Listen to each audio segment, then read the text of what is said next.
સંતાઈને કદી pro player ઘા કરતા નથી અને નોબડાના ડરથી અમે ગ્લુઅલ મારતા નથી અને રમવું હોય તો આવી જાય છે કસ્ટમમાં. અરે યાર, જિંદગીમાં કદી આ વિક્રમે ફ્રી ફાયર રમી જ નથી અને રમશે પણ નહીં.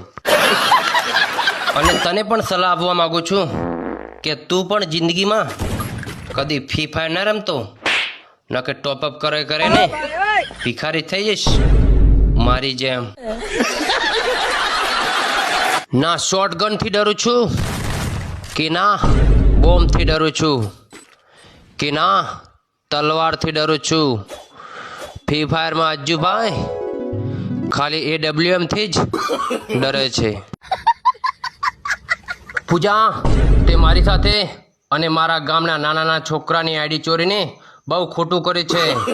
એમને તો તને ખાલી આઈડી રમવા માટે જ આપી હતી, પણ તે આઈડી ચોરીને બહુ ખોટું કર્યું છે. પણ એટલું યાદ રાખજે, તને ગમે ત્યાંથી ગોતી અને તારી પાસેથી બધી આઈડી પાછી ના લઈ લઉં તો મારું નામ વિક્રમ ફ્રી ફાયર વાળો નહીં.